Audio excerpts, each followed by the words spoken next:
সোণাপুৰত অসম গণ পৰিষদৰ ডিমৰীয়া বিধানসভা সমষ্টি ভিত্তিত কৰ্মশালা।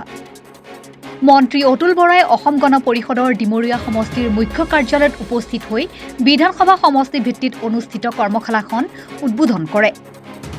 এই কৰ্মশালাৰ উদ্বোধন কৰি উপস্থিত সকলোকে আঞ্চলিক দলটোক শক্তিশালী কৰিবলৈ আহ্বান জনায় মন্ত্ৰীগৰাকীয়ে। ডিমৰীয়াৰ ৰাইজৰ কাৰণে এটা স্মৰণীয় দিন আৰু এই দিনটোতে আপোনালোকে দলীয় সভাখন অনুষ্ঠিত কৰিছে। ভাল লাগিছে আপোনালোকে জানে যে সমষ্টিৰ পুনৰ্নিৰ্ধাৰণৰ পাছত দিছপুৰ বিধানসভা সমষ্টিৰ পৰা বাদ আহি এটা নতুন সমষ্টি হ'ল ডিমৰীয়া সমষ্টি, যিটো সমষ্টিৰ ভোটাৰৰ সংখ্যা প্ৰায় 2,16,000। ইয়াত এটা চক্ৰ বিষয়াৰ কাৰ্যালয় আছিল, কিন্তু এইবাৰ আপোনালোকে জানে যে সমষ্টি পুনৰ্নিৰ্ধাৰণৰ পাছত প্ৰশাসনত ব্যাপক সংস্কাৰ আনি মাননীয় মুখ্যমন্ত্ৰী ডক্টৰ হিমন্ত বিশ্ব শৰ্মা ডাঙৰীয়াই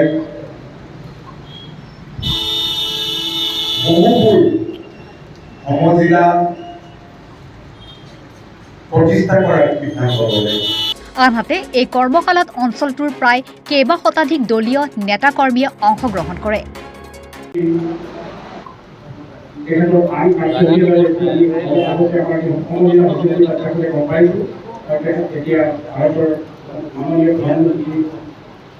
মন্ত্ৰীগৰাকীক এই কাৰ্যসূচীত সংগ দিয়ে অসম পণ্যগাৰ নিগমৰ উপাধ্যক্ষ ডক্টৰ তপন দাসৰ লগতে কেইবাগৰাকীও জ্যেষ্ঠ নেতাই। হয়, অসম গণ পৰিষদ দলৰ কেন্দ্ৰীয় সমিতিৰ নিৰ্দেশ মৰ্মে আমি প্ৰতিটো সমষ্টিয়ে কৰ্মশালা অনুষ্ঠিত কৰাৰ কাৰণে এটা মনস্থ কৰিছোঁ। সেই নিৰ্দেশ অনুসৰি আজি ডিমৰীয়া বিধান পৰিষদতো কৰ্মশালা দিনজোৰা কাৰ্যসূচী অনুষ্ঠিত হৈছে। ইয়াতে দলৰ জন্মলগ্নৰ পৰাই দলৰ বিভিন্ন ক্ষেত্ৰত দলে কৰা কাম বা বিভিন্ন ক্ষেত্ৰত দলে দুবাৰকৈ চৰকাৰ কৰি চৰকাৰত কি সমূহ ভাল কাম কৰিছিলে সেই তাৰ উপৰিও বিভিন্ন দিশত বিভিন্ন সাংগঠনিক দিশত তথা আগন্তুক যি পঞ্চায়ত নিৰ্বাচন আছে পঞ্চায়ত নিৰ্বাচনৰ বাবে দলে আজি কৰ্মশালা অনুষ্ঠিত কৰিছে।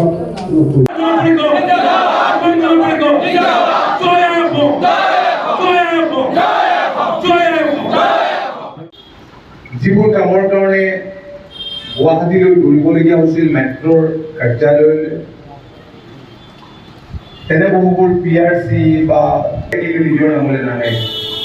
এনেবোৰ বহুত সমস্যা দূৰ কৰাৰ কাৰণে আইনী সুবিধা পাব, প্ৰশাসনক ৰাইজে ওচৰলৈ পাব, এইটো এটা ডাঙৰ সুবিধা। News desk report, Republic any.